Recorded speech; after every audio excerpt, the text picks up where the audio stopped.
Welcome back to another episode of Season 5 of the RAG podcast.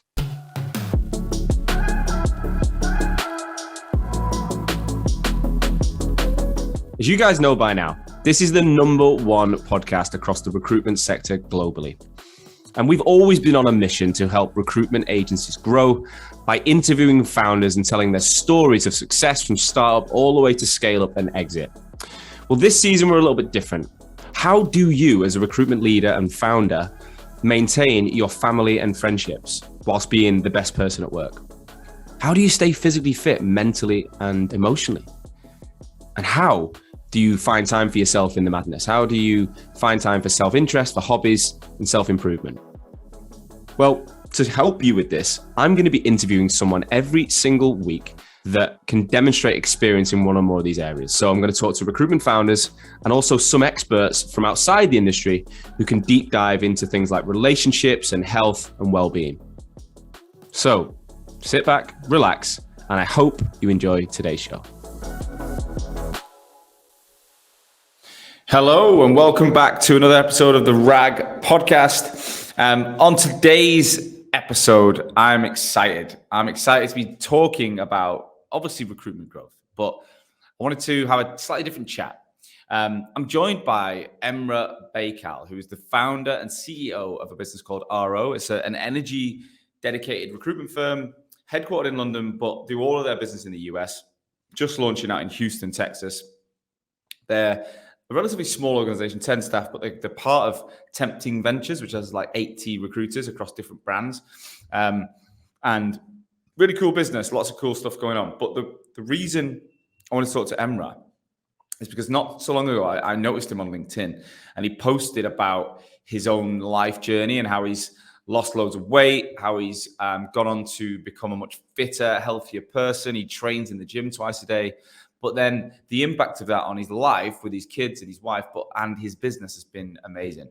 He now has a business where he encourages people to not only go to the gym before work, because they start at 10:30 for the US market, but they also go to the gym at lunchtime. So they come in at 10:30, they work till 12, they get given a 2-hour lunch to go to the gym. And they've changed the way they run their incentives to have less alcohol involved. And they finish the day at 6:30 on the dot so that people can have a life. And he's really focusing on this health and well-being piece, which I think post-pandemic is a much bigger topic of conversation. But not many people are living it and walking the walk like this guy. So I'm super excited to get into this conversation. Right, let's get into today's session with Emrah. Without further ado, Emrah, welcome to the RAG podcast. Thank you for having me. Excited. Not a problem. Pleasure. I always like to think, how do people get here? There's always so many different routes that I connect with people, but yours was it's crazy. It wasn't that long ago I saw that post on LinkedIn. I was like, I think you had your six-pack out on LinkedIn. I was like, who's this guy? What's he doing? Yeah, it was an interesting post to put up, to say the least. It caught my attention, and it also made me think, you know what?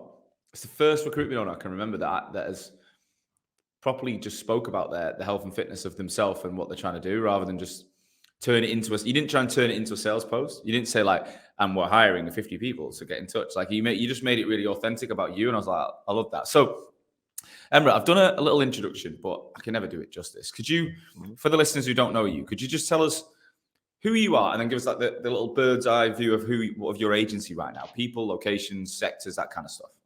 Yeah, so I'm Emrah, obviously. I'm the CEO of RNA, which was named after my first two sons. So my twin sons that were born probably about a year before we started this business. We are a purely US-centric recruitment business operating in renewable energy and power infrastructure. Yep. We have a London office. We've just opened up our Houston office. We plan for Houston to be one of maybe 3 or 4 offices in the US, I would say, over the next 2 to 3 years. We don't know whether we'll have a 30, 40 man office or multiple sort of 5, 10 man offices. I guess how we hire in those locations will be dependent on that. Why did we choose Houston? Really weirdly, when we set up the business, we knew we were going to be US centric.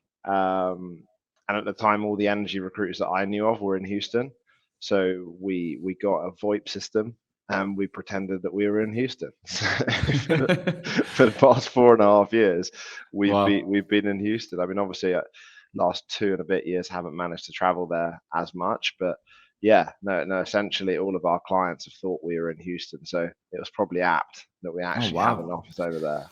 Well, if they're listening now, they know you're a liar, don't they? I'm joking. But I like that. I like that stuff. I love that stuff, in fact. But let's go back. So you started the business 4.5 years ago, so quite a similar time to Hoxo, 2017, summer, early autumn, whatever, so 2017. How long were you in recruitment before that? So when did I start recruitment? I started probably 2010-ish, I would say. Same as me. So small boutique executive search firm, sort of maybe 15, 16 people in the firm total. Did that for a year as a resourcer. Realized I didn't just want to be a resourcer. Moved to hydrogen, which was the complete opposite. Lasted 6 months there because I was absolutely shocking. I like and then kind of took a sabbatical, what I call a sabbatical, just basically realizing is recruitment for me. Took about 4 or 5 months out. What'd you do? Nothing, like genuinely, absolutely nothing. I just was partying loads and just having fun. And I never took a gap year. I went straight from school to uni. Straight after uni, I went into investment banking, which I realized wasn't for me. So it was kind of nice to have some time to do just whatever I wanted to do. Then went to a startup. There was probably 6, 7 of us when I joined. So did you decide you wanted to go back to recruitment, or was it a case of running out of money and thinking, fuck, what else am I going to do? I think it was a bit of that. I think it was, I've kind of run out of money. This seems exciting. 6, 7 man startup. They had just taken a £1 million biller from Spencer Ogden to start up the business. Right. I was like, wow, guy billing £1 million. Obviously I'd worked with a lot of recruiters and I hadn't seen a £1 million biller yet. No. So I was like, well, I get to sort of sit right next to this guy. Surely I can sponge a lot off him. And essentially that's how I built my career. He's called Tim Harrison. He no longer does recruitment. I think it's a massive shame because he is the best recruiter I've ever sort of had the pleasure to work with. Wow. But yeah, so I sat with him for 2 years. He didn't necessarily teach in the traditional way. So he wouldn't sit you in the classroom and say, this is what you do on a call and so on. It was, in fact, I think he found that part of the job quite difficult. Yeah. But if you were just willing just to listen to him, and I still use those attributes now, and I still listen to people around the floor the whole time and take little snippets that I can add to my day. Yeah. And I always tell my staff that how important that is. When people want to go outside to make a call because it's a bit quieter, I'm like, you're on a sales floor. Nobody is going to mind if it's loud on the other side. That's the thing we've lost with all the remote working, isn't it? We've lost that oversight of. I even think now, though, I'll be honest, like I've took this little office and I was in Cape Town last week and I'm sat in an office in Cape Town. We work with people. And I was like, I can't, I've got to go and find a room for myself to do my calls because I'm so used to this almost silent net. Whereas I think back to the day, I was exactly like you. I used to hate it when people walked out of the room. I'd be like, get back in. You're missing out. And we're missing out on the noise and the buzz and you're not going to learn. But now I'm like, after 2 years of working on my own and I know what I'm doing, I don't need that. But for juniors, I mean, it's so, it must be the hardest thing about growing a recruitment business in 2022 would be, if you're going to go down the remote or the semi-remote model, you are going to miss out on development. You're going to miss out on that speed of capturing things that you just organically pick up while sitting with. Yeah, I think certain individuals will thrive in these situations. I always used to think to be good at recruitment, you need to be an extrovert. There's a lot of good recruiters that I've seen that are quite introverted, and I think those individuals work better when they can zone out and have their own space. I think the extrovert characters, the so-called obvious top billers are ones that need to have a loud office and, need to sort of beat their chest and be loud and proud about what they're doing. But it's interesting, sort of growing a recruitment business as opposed to working for a recruitment business. You get a better understanding of what type of characters you need to have within the sales floor.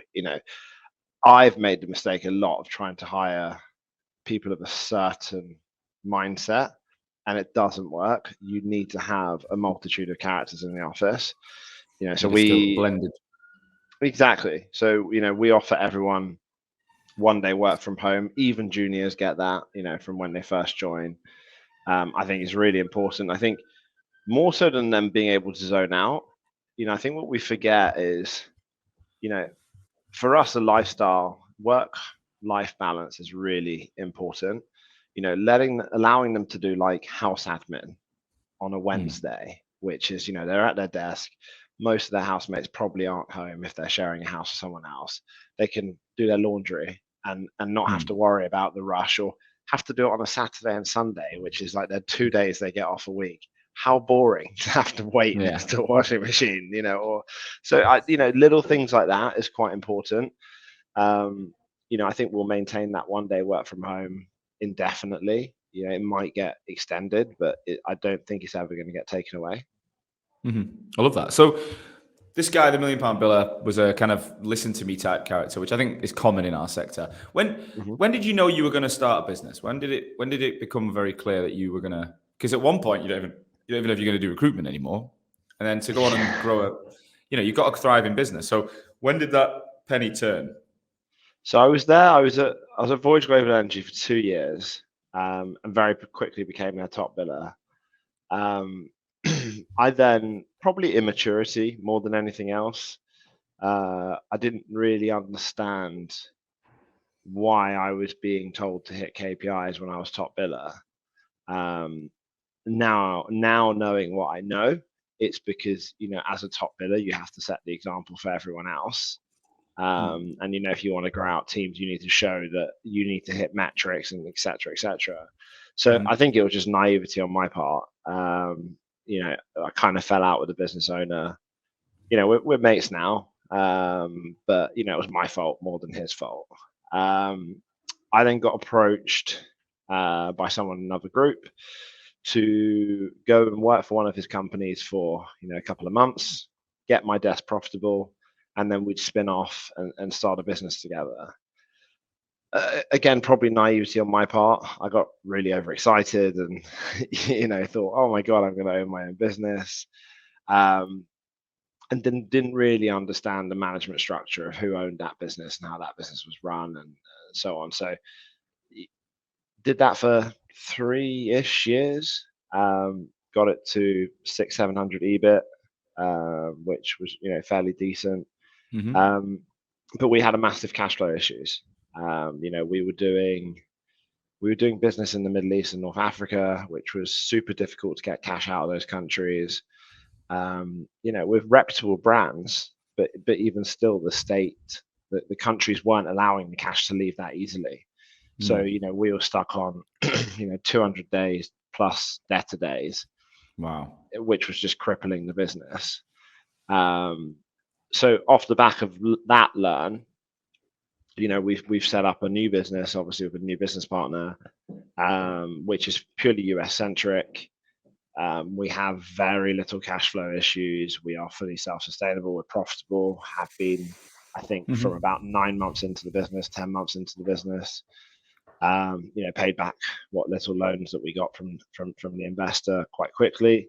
But I think the situation I'm in now with the investment group that we're in, so Tempting Ventures, I think is the best incubator we could be in. There's every business that Ryan has invested in within the group is absolutely thriving at the moment, and that's down to the centralized team that he has around him. And it's also the collaborative approach that everybody has within the group. So our London office, we share with 2 of his other businesses. In a week and a half's time, 2 weeks' time, we're going out to New York for our annual general meeting, where 2 of his businesses, one in New York, one in Indianapolis, will also be there. So, while we're a smallish business, and technically, I'm a major shareholder of this smallish business. I feel part of a bigger business. I think we're sort of close to 80 fee earners across the group now. So yeah, I mean, it is an interesting one. I think all recruiters at some point think they want to start their own, but there's lots of pros and there's definitely a lot of cons to it as well. Well, let's get into that. But so just to backtrack there, so you were at that other spin-off, you got it up. You're saying cash is difficult to get out of these regions. How did the conversation come, and what was the story around that Tempting Ventures kickoff? And without going into too much of what happened in the old business, let's just say we didn't break off on best terms, right? And then I kind of didn't want to go again because I'd spent 3 years building a really, what I thought was a really good business. If we had got through to cash flow, I think we would have been great. So I kind of just wanted to go get an MD role for someone. And interestingly, I was working with some rec to recs, and one of them put me in touch with Hydrogen, and I sat with Hydrogen, and I was kind of a bit shocked because I'd worked there for 6 months and been the worst recruiter I'd ever seen. And I kind of asked that question. I was like, look, why am I back in this room? Not so long ago, I actually worked here. And the answer was kind of, well, you've achieved a lot since then. And then it became clear that Hydrogen is actually an investor within Tempting Ventures. Right. And rather than them backing me to go and work for them, they were like, why don't you go and speak to our investment arm, essentially, and speak to Ryan? And I mean, Ryan is just, in a very good way, super infectious. Like, it's really hard not to buy into him. It's really hard not to believe his sincerity of everything he says. And honestly, everything that he has said, he's followed through with. Have we had difficult conversations? Of course we have. What partnership doesn't? But, like I said, that's the great thing about him as a partner, and why I think I made the right decision. Why I know I made the right decision is that I know that whatever our conversations are, that will be backed up by action. So honestly speaking, if it wasn't for Ryan, I'd be working for someone else. Yeah. Okay. And he gave you a platform to say, look, everything at the back office is set up. You just got to come up with the name, the brand, and let's go. Yeah, exactly. And R&O was, that you say the name of your kids. Was that was an easy decision to make on the net? Because the amount of people that tell me they spend a lifetime working out what they're going to call the business. Well, it was through help of some friends and family.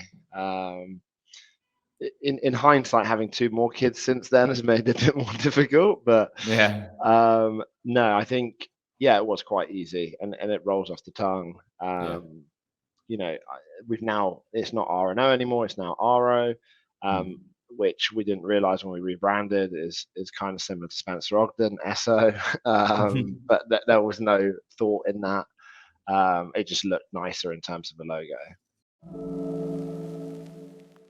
So our sponsor Vincere, but Vincere have had a massive brand refresh on their website. They've gone for this like Galaxy, NASA, space type vibe. And if you go to vincere.io, you will notice their new website. It's got so much more information about the CRM, the all-in-one platform. Emrah on today's show is also a Vincere user. Talks really highly of the platform. And if you don't know, it's evolved loads over the last year with the new website. They've got new modules such as video interviewing now, video messaging, automation, and their website and branding needed to reflect the new business that they are. They've also got this CRM ATS core module that then plugs into everything else. So they've got this kind of product design map now that you can see not only where they are today, but where they're heading. I don't think it's unrivaled right now in the CRM space in the recruitment market. So get over to vincere.io, have a look. If you're interested in working with them or taking on their platform, let them know you're a RAG listener because you will get an exclusive discount. Yeah. So how many people you got now at RO? So we are 10 in London. We've, like I said, just hired one in Houston. We are in the process of hiring a team of 3 around him. and we're in the process of trying to hire 6 grads for London as well. So I would Right. say within the next 3 months to 4 months, we're trying to hire 9 people. So you're going to double in size. Hopefully. I mean, I don't see it as doubling because we have lost a few people recently. A few of them have gone off to start their own, which, no hard feelings at all. I did that. Yeah. We're a perm orientated business. I get that. One guy in particular lived quite far away from home, from the office. So he just wanted to have no commute, have a lifestyle business. He knew he could bill 200 grand a year, and he's very happy with that. He's now got his wife working with him, who is a very good candidate delivery side consultant and been working for recruitment businesses. So the two of them will probably build 200,000 to 300,000 a year, and yes, pretty. Yeah, exactly. It's a pretty nice living. I think they have ambitions to move to France. But yeah, I mean, businesses lose people, I guess. That's one thing that we're learning as well. It's, we just need to make sure that the platform that we give people, it gives them the best possibility to make the most amount of money while they're here. And if they choose to leave, hopefully they leave on good terms, which, I think 95% of people have left our business on good terms. There's always an exception.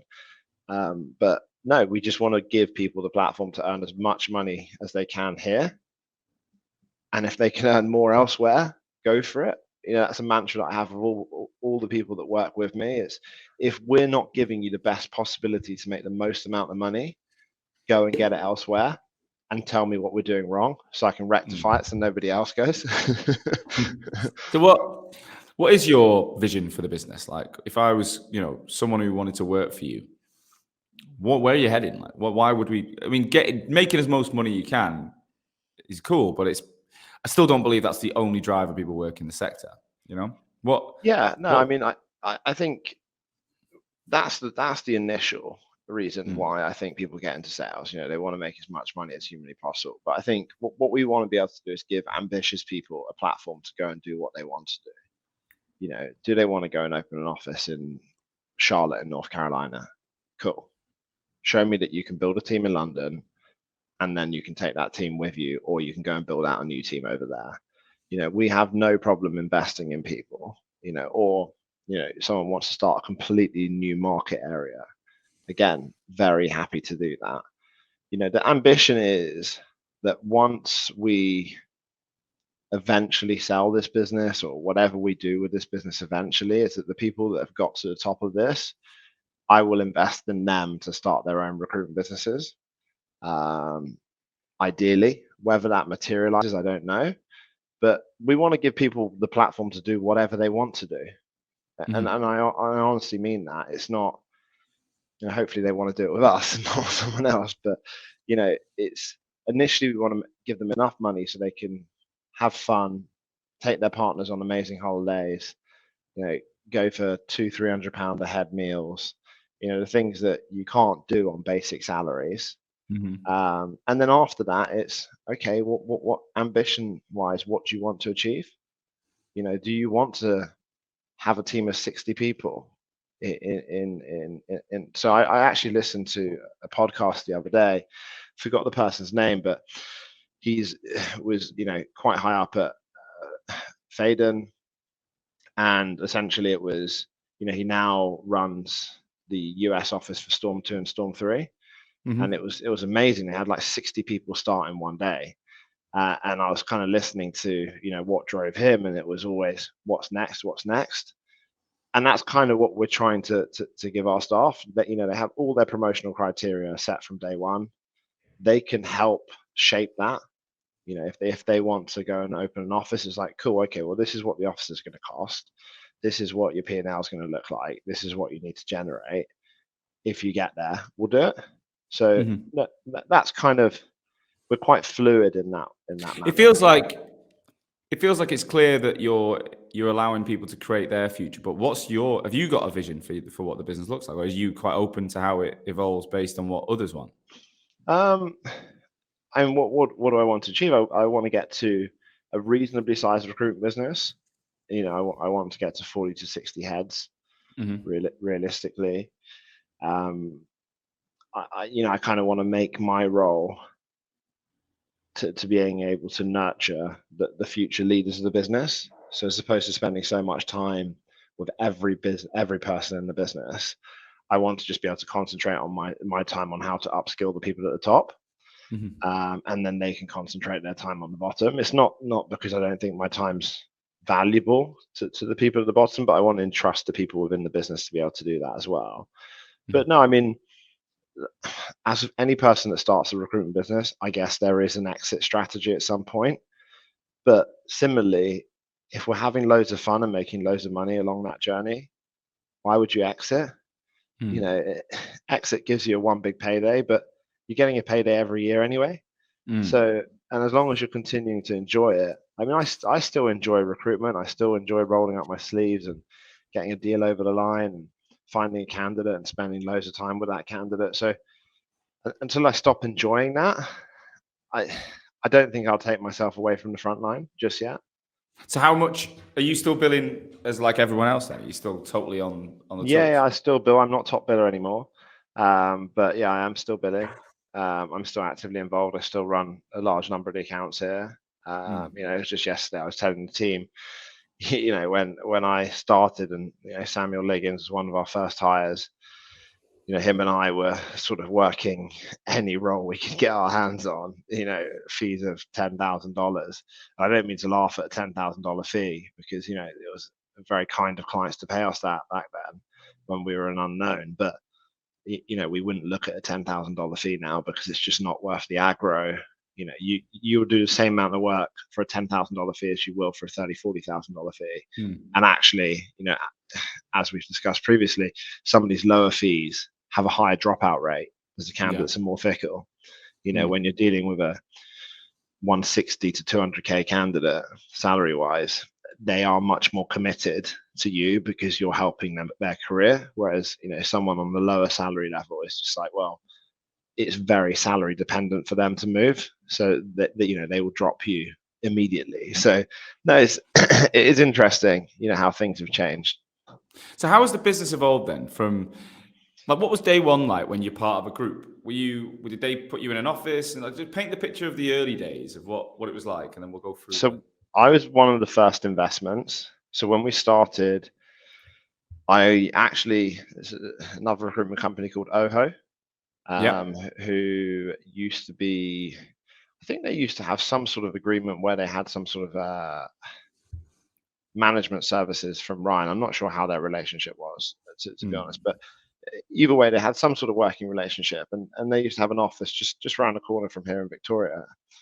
They had moved all of their salespeople from the basement and the first floor just onto the first floor. So they had everybody on one floor, and they had an empty basement essentially.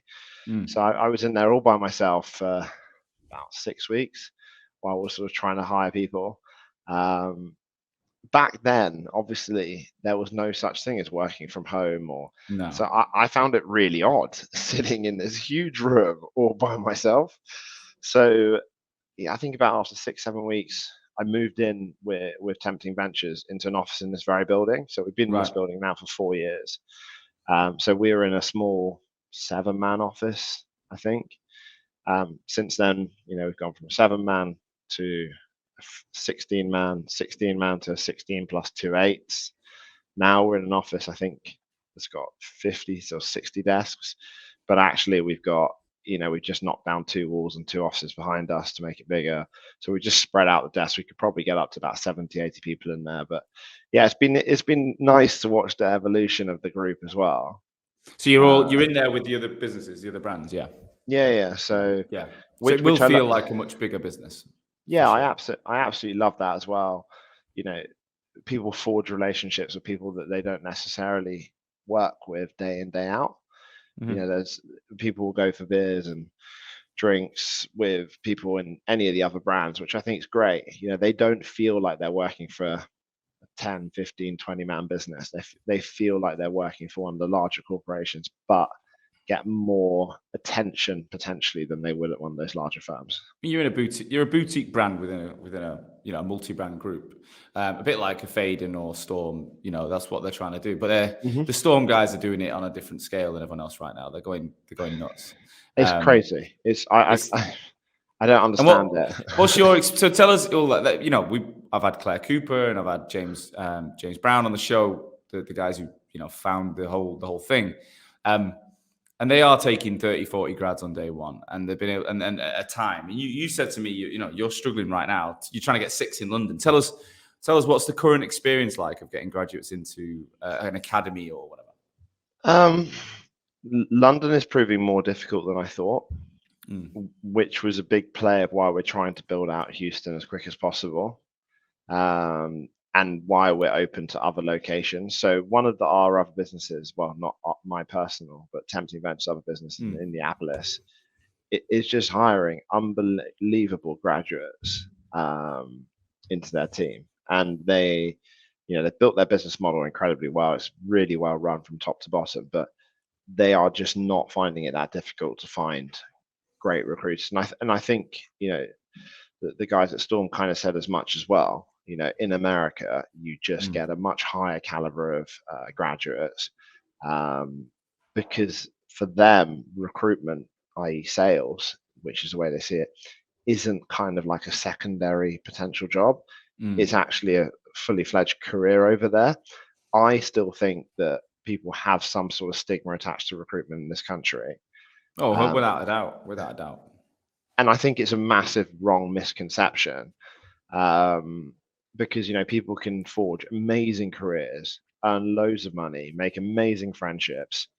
The number of people that I know in recruitment that I've competed with for the last 10 years that I'll happily go and have a beer with. We've been sort of going head to toe for 10 years, but we all know each other. And I think that's what sometimes people forget about recruitment in the UK. I think also with the graduates, they do want techie type roles, and a lot of these techie type roles are giving unbelievable benefits in terms of fully remote, coming to the office, working at Google type offices. Yeah, all your food and everything's included, and it's just crazy. I mean, I think we look after our staff, but I don't have a canteen that gives them free food 3 times a day. It's mad. I went to HubSpot in Dublin, and this was a couple of years ago now, and they were like, I was like, the food's incredible. You got like Guinness taps and you name it. Like you got a full-on kitchen every lunchtime. You can go and get whatever you want, and they come down, and it's like proper hotel standard food.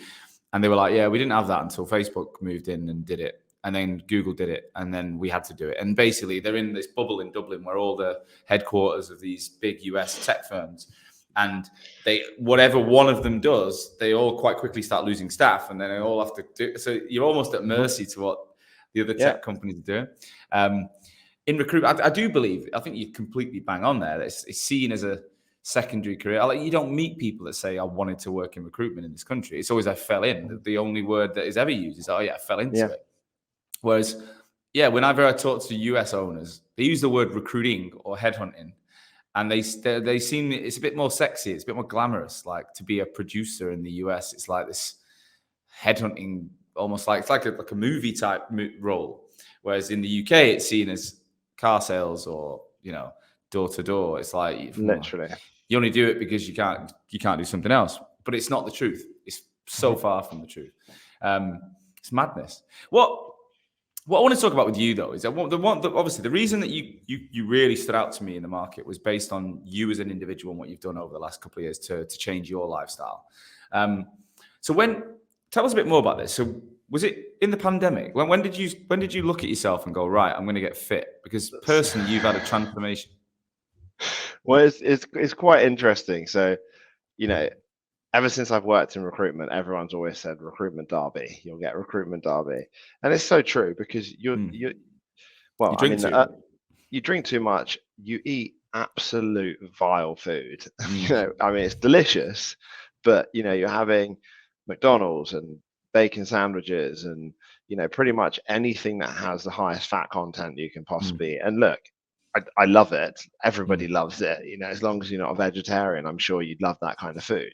And I'm sure there's equally types of food for vegetarians. But I guess the pandemic started, and for us to try and feel a bit closer to each other, Claire, who's one of the operations people within Ryan's team, decided to do a map my run across the group, and we had a little competition for the first month. Obviously, being at home with my 4 kids, we actually locked down with my in-laws in the country as well. It was quite nice for me to be able to get out and run. I'd never been a good runner, and I was a very big guy as well, so it wasn't an easy run. But I'd try and get out 3-4 times a week. I think I did 100 odd K in the first month. Wow. And then just from that, I just carried it on. One of my best mates, Cal, who actually works here, he also he's not a qualified personal trainer. He doesn't proclaim to be, but he is perfectly qualified in terms of being able to tell you about his fitness journey, dietary plans, things of that nature. So we started working out in the park. He missed the gym, so we started working out in the park. Some days it was snowing, some days it was raining. Some of the pictures of me, I'm literally covered in snow, completely soaking wet. But it'd be an hour and a half. Other days we're pulling cars with the sunset coming over us. So that was really exciting stuff. And then this was all to get you out the house and just to feel better during the pandemic. Yeah, also because we're in the house, you're not doing the little bits of exercise that you do day to day, which is walk to the shop, walk here, do whatever, the tiny little things that you do that actually commuting and all the rest of it. Yeah, exactly. The little things that add up. Like I used to cycle into work, which would take me a lot longer than it should do, considering how short the cycle is. But yeah, it was just quite nice, just sort of being able to do something, and then you can actually see your physical fitness get better. I'm quite a competitive person as well. I don't need to compete with other people on physical strength, so I don't think you ever should. But it's quite nice to compete with yourself. So if a week ago I was able to run that distance in this time, how can I get it better? So those kind of little things I was doing, and like I said, I think it's very inducive to my character, which is quite competitive by nature. Where the actual really big drive came from was sort of late last year, was when I was like, you know what, I've never had a 6-pack, kind of want one. How do I do it? So I set what seemed like a rather unrealistic target to get it within 47 days from January 1st. And yeah, I managed to do it. I wouldn't tell anybody else to try and do it that quickly. Was this 2021 or 2022? 2022. So I was already physically quite fit. I could do HIIT workouts, and maintain, fair level of fitness. But sort of dropping 10 to 12% of my body fat was pretty difficult. It was like a 2,500 calorie deficit a day, which is just insane. What you said you wanted to do it? Was it purely just an aesthetic thing, or was it what made you do it? I quite like to know that if I set my mind to something, I can do it. Yeah, I can relate to that for sure.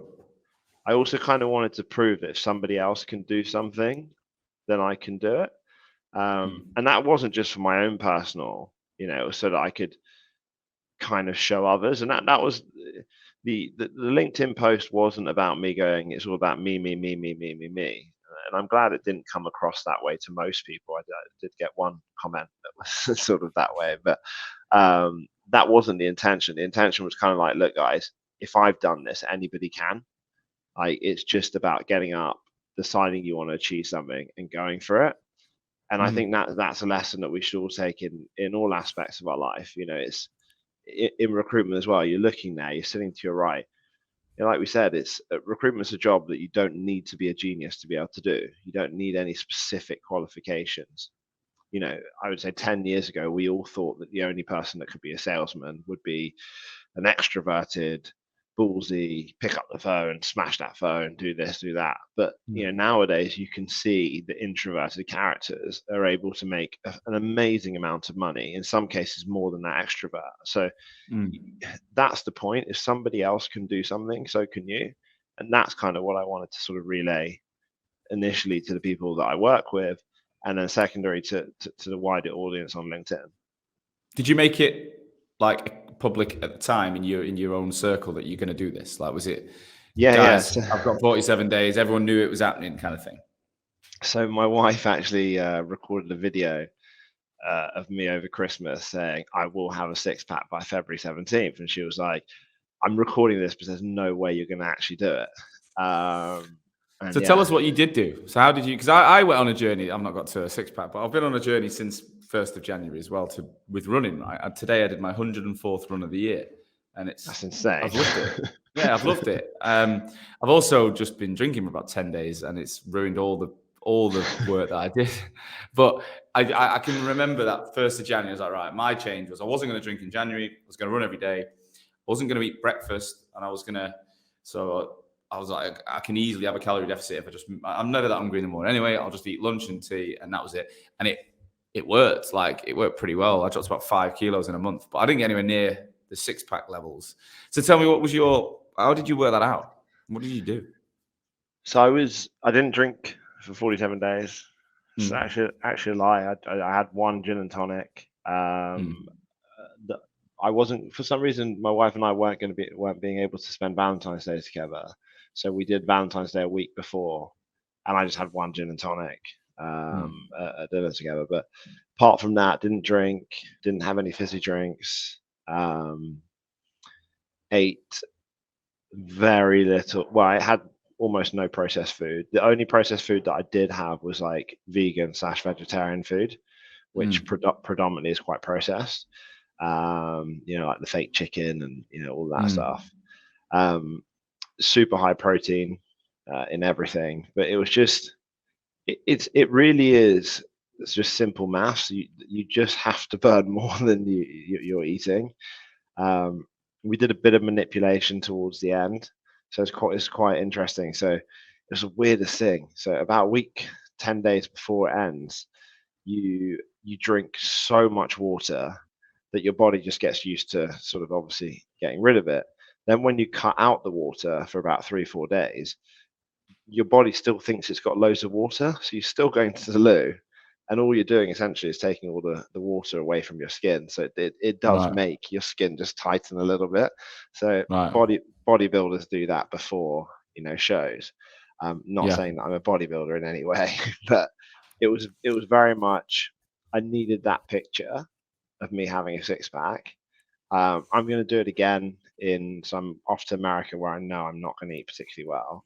And I'm going to come back and do a 10-week, absolute blitz myself again. Our second sponsor is always District 4. District 4 have worked with me or been a partner to this show for a long time. And they are designing a business that effectively wants to give recruiters their time back and also allow them to start a business. So do you want to have more time? Do you want to build more money? Do you want to spend more time with family? Do you want longer weekends? Well, all of D4's members have found that. They don't have meetings and commuting and all the unnecessary shite that a lot of recruitment businesses put their teams through, especially when they start and they think they have to keep all of the structure that they've had before. Sometimes for people like you, and I'm a bit like that. I like to wake up and just know I can control my destiny on a given day. And District 4 allows you to do that. So if you're somebody who wants to start a recruitment business or has already started and is struggling to scale in the way that you want to, not the traditional way, then get in touch via www.district4.io/Hoxo. Check out what they can do. You said 2,500 calorie deficit. That must have felt, you must have felt that. You must have been tired and grouchy. And what did you do and how did you feel throughout that process? See, weirdly, I didn't feel as tired and grouchy as I thought I would. And that's predominantly because I used to drink a fair amount last year. So because I was drinking more often than not, I was quite tired because I was having broken sleep. Yeah. as with anybody that drinks, when you fall asleep drunk, you don't really wake up in a great way. I think, obviously Yeah. everyone calls it a hangover, but it's partly you're dehydrated. The other part is that you just haven't slept well. So not having that I was kind of used to that. So it kind of made the sort of lack of food quite good as well. But, Cal, my mate, he kind of explains, he's like, if you go and have a McDonald's, your McDonald's is what, 500-600 calories. The reality is that 500-600 calories, very little of it actually is any good calories. Whereas if you have like a 400-500 calorie salad with, lean chicken, all of those calories are going straight to your muscles, straight to building your body. So there's a massive difference between the type of calories you're putting in your body. So I didn't feel like I was losing that many calories because I was eating really good calories, which was, effectively getting my body to do what it's meant to do. And did you do the classic low carb thing? Did you cut carbs right down? I've done that before. So I've done Atkins a few times. Problem with that is you just put it straight back on because most of what you're losing is water retention. And it's really hard to sustain. Like you can't. It's so boring as well. It's like so dull. No, so I mean, did I eat burgers with buns and stuff like that? Simple stuff you'd probably cut out, but no, I had carbs every morning for breakfast. I had carby vegetables. I guess parts of it I cut out some sort of fruits, like there's really sugary fruits, but no, there was nothing that I cut out that you wouldn't think the obvious things to cut out. I think that's the whole point of it. Everything has to be sustainable. So now I go to the gym twice every day, which I know is a lot for a lot of people. I'm very fortunate that as a business we start at 10:30. We're a thing that we've implemented is that everybody can go to the gym, have a 2-hour lunch break. Let's just stop a second, just go back a step, because people might be listening to this thinking, what are they going on about? Like, why does it matter if this owner got a six-pack? But the point, I don't think it matters that you got a six-pack or not. It's more what impacts it had on you as a person, as a leader, and on the team. And we spoke previously, and you were pretty clear that it has changed the way you look at things. It has, like you say, the business now. Talk about how's the day set up for you and the business to enable everyone to feel better. So, I mean, for starters, we've got a gym downstairs that's free for everybody to use. That was a really conscious effort when we took this office, that we loved the fact that it had a gym downstairs. And probably for the first 2 years, I never used it, but it was nice to have. We have, unlike other businesses that we compete with that work out of London, we don't start until 10:30. So we want our staff ideally to go to the gym in the morning or do whatever they want, but it enables them to have that time.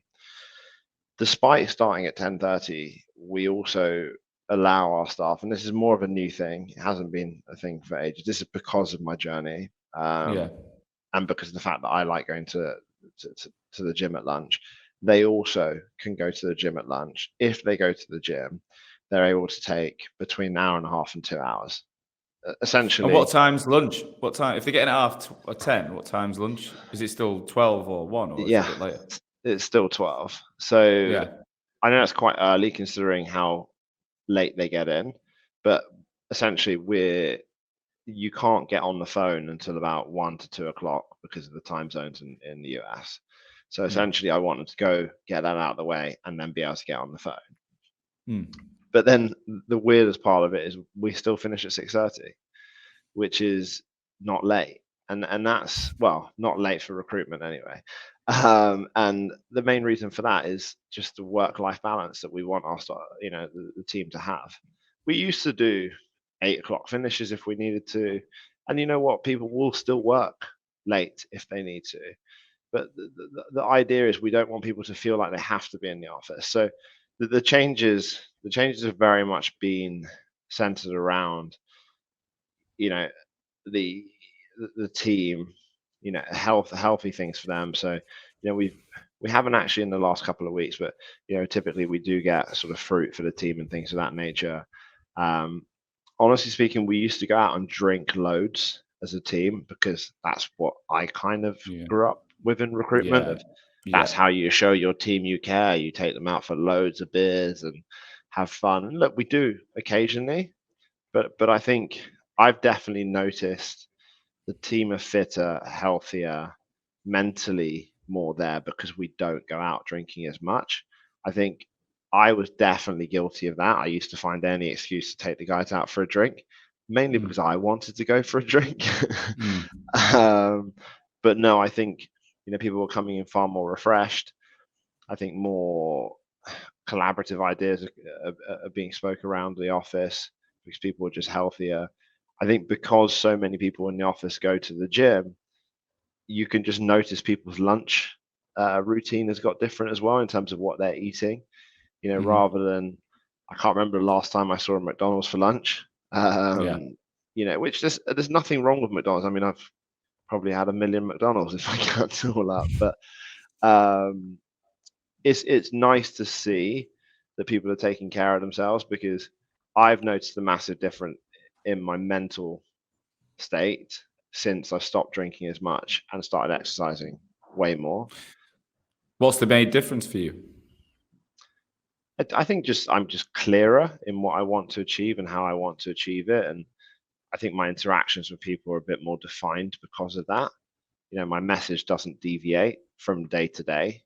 Um, when you're eating unhealthily and not exercising, so you're not getting the endorphins from that, and drinking, you add all of that together, and it can make you have good and bad days. And if Yeah. you're having good and bad days, depending on the conversation you're having that day, if it's a good day, it'll be a great conversation. If it's a bad day, it's not going to be Mm. a great interaction for the people you're talking to. So I think it's really important. I've definitely noticed a massive, change in myself, and hence why I want to advocate that for other people as well. Makes sense. I like it. So you just said before you train twice a day. So you go to the gym twice a day. Yes, I'm usually in the gym between 6:30 and 7:30, depending on which day of the week it is. Mm. And then I'll do a lunchtime class. And then on Wednesdays, we also play football as a company. You do So three. on Wednesdays, yeah. Wow. Um, yeah, it seems like a lot, but I am quite used to waking up at 5:15 now. Mm. Um, my everything is. I watched this clip of The Rock yesterday, and he was saying that I can't remember if it was 4 or 5 hours. It was 5 hours, I think. So if he wakes up 5 hours before what he calls it is go time. So if he Mm. needs to do something in the morning at 9 a.m., he will be awake at 4 a.m. so that he can do his gym routine. So he does cardio, breakfast, back to the gym, then gets ready, then he's ready for his go time. And he's like, it doesn't matter where I am in the world, it's 5 hours before I need to do something is when I'm awake. Mm. And you kind of just get used to it. You look at Mark Wahlberg's routine as well. He's up at like 3 a.m. or 3:30 Mm. a.m. It's You got to it's go to bed not. early though. People forget that bit. You can't just wake up early and not go to bed early because then you're just cutting out sleep, which is really important. Yeah, massively. Which was something that I had to get used to. I still don't go to bed as early as I should. Mm. Usually end up watching some absolute rubbish on Netflix, but Mm. we've all been there. But no, it is interesting. It's you do get used to. Because I've got 4 young kids as well. I've never had a problem sort of having to wake up. If I'm hungover, I'm still up at 6:30, having Yeah. to sort of get ready to get the kids ready. So whether I'm up at 6:30, or I can take myself to the gym if I wake up at 5:15, do a workout, have a sauna, feel great about myself after that because I've just basically sweated out that hangover. Yeah. Yeah. Um, my wife and I, we've always, even pre-kids, if we ever went out and had a big night, we'd never wallow in the house. We'd be like, right, Mm. up, shower, let's go do something. Because you're just naturally sort of not letting yourself sort of just basically melt into the sofa. Yeah, yeah, yeah. I know that feeling, and I'm more like that as well. What what impact do you think it's had on the family, on the kids, on your wife, since you've been way more health conscious? I think I can do a lot more with the kids. I think it's, whether it's taking them swimming for 3-4 hours, or, being able to pick them up much more. I think my wife obviously is a superstar for letting me do this. Like, she gets all 4 kids ready every day. Without that support, it'd be impossible. What are the ages? So my twins are 5, my middle one's 3, and my youngest is 2. So Wow, yeah, that is full carnage. on, absolute full on.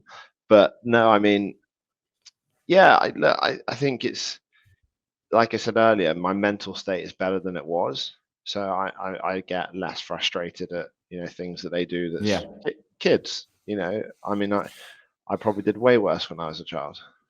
Yeah.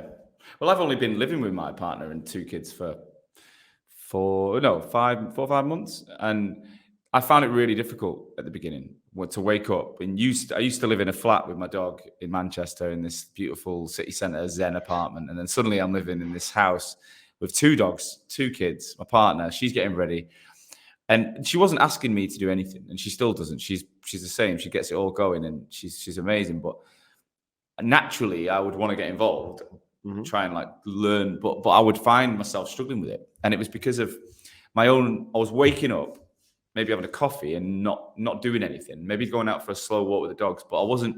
Whereas now I get up and the first thing I do is I go and run, and I do between 3 and 5K, sometimes 7 to 10K, but minimum 3K a day every day. And when I get back, they're just coming down and getting ready. And my mental state, my attitude is so much different. Hmm. Like, I'm so much calmer in that moment. I'm so much more present in that moment. But I also feel better about myself.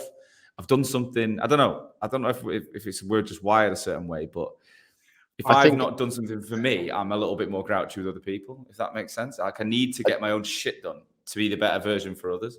I completely agree, and I think that is such a strong message. I think if it is bloody hard getting up in the morning. It Mm, is when you first start. It's really hard dragging yourself to the gym every day or going for a run.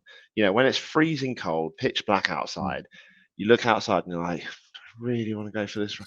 Stay in Got bed. to do it. Of course, but it's once you get through that bit, I now love it. I get up, my alarm goes off, put my clothes on, I'm straight to the gym.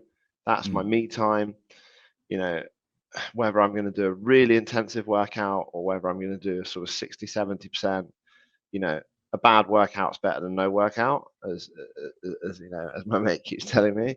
But honestly, the mental change that you have after you've done that, and then, you have your shower, you get ready for the day, you've actually you've achieved something before most people are even awake.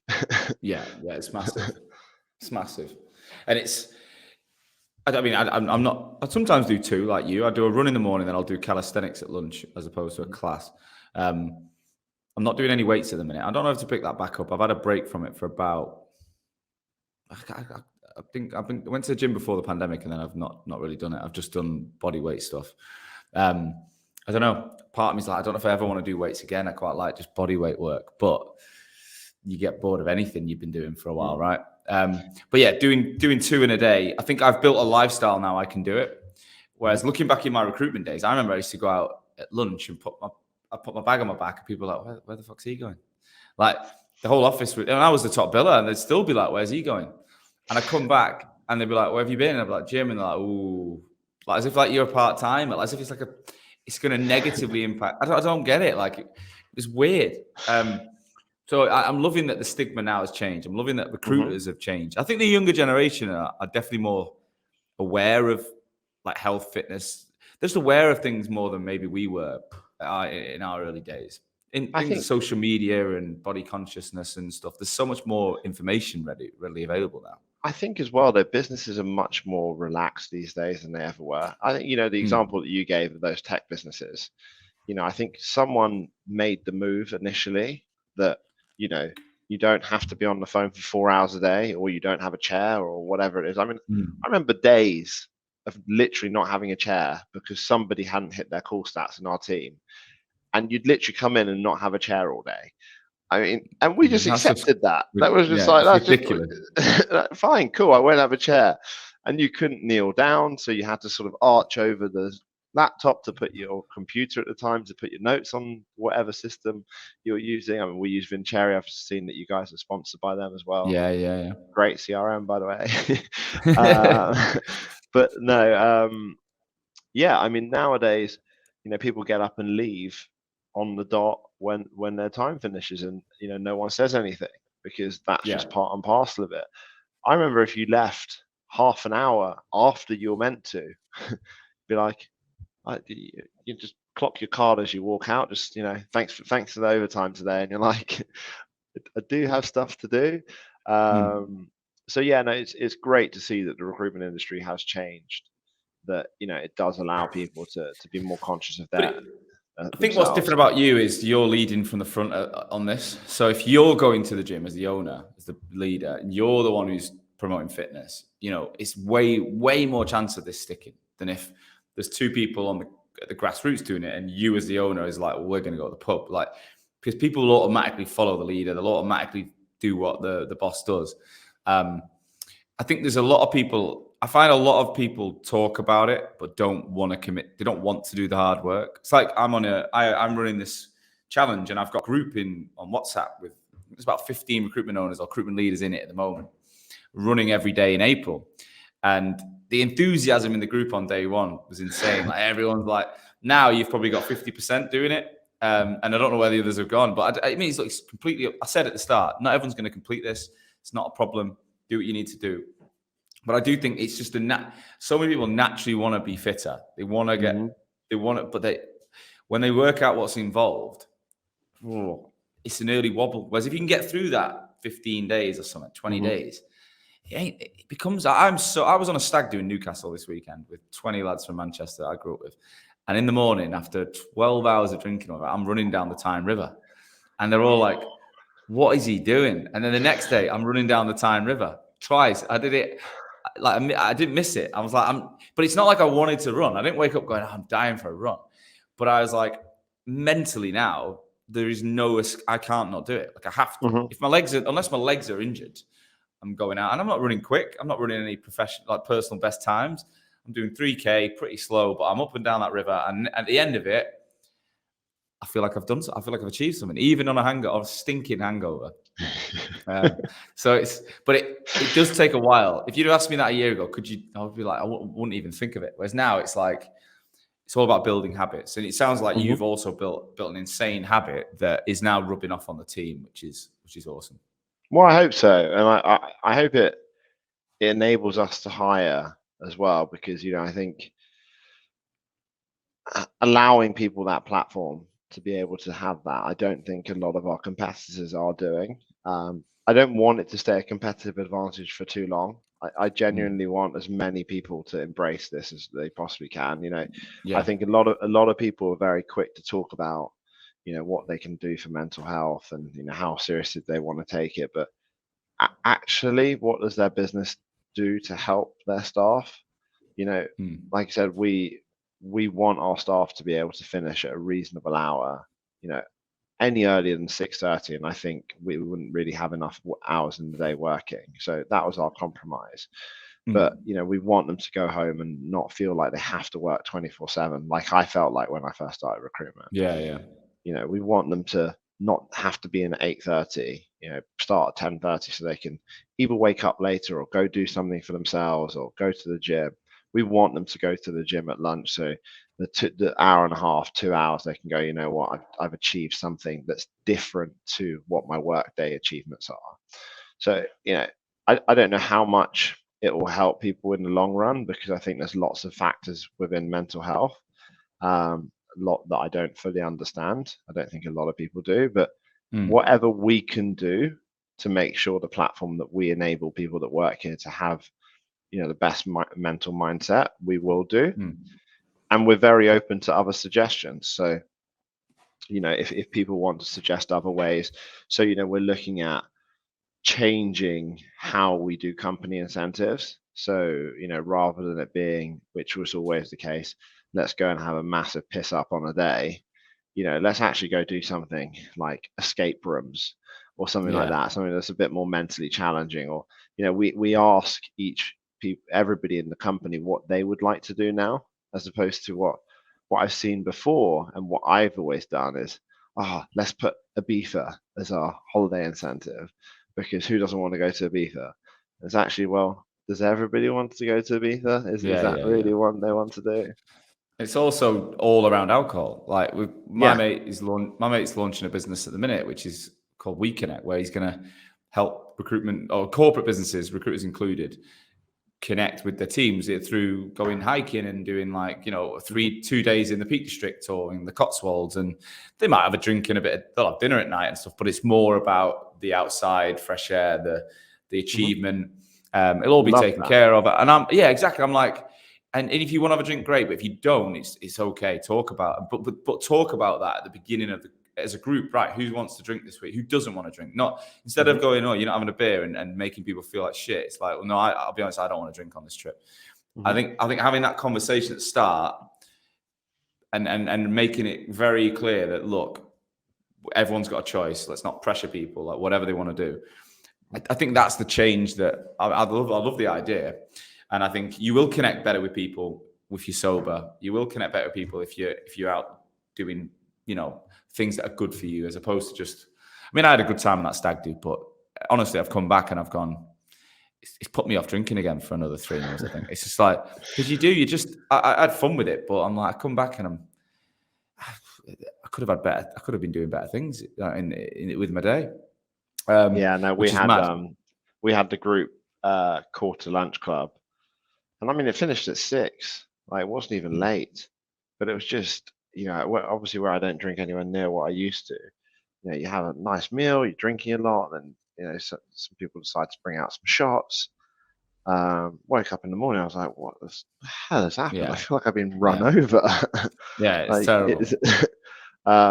But no, you're absolutely right. I think what's great to see is that the younger generations are, I say younger, the sort of 21, 22-year-olds, they don't drink as much as we did I did anyway, when I was that age. They want to do more interesting things. When I was in recruitment, all we wanted to do is get taken out on the piss. Like, if our boss took us out for the piss, he was a hero. Put his card behind the bar. What a hero! I don't think those kind of things are appreciated rightfully by the younger generation now. They don't see that as a differential of working for a business.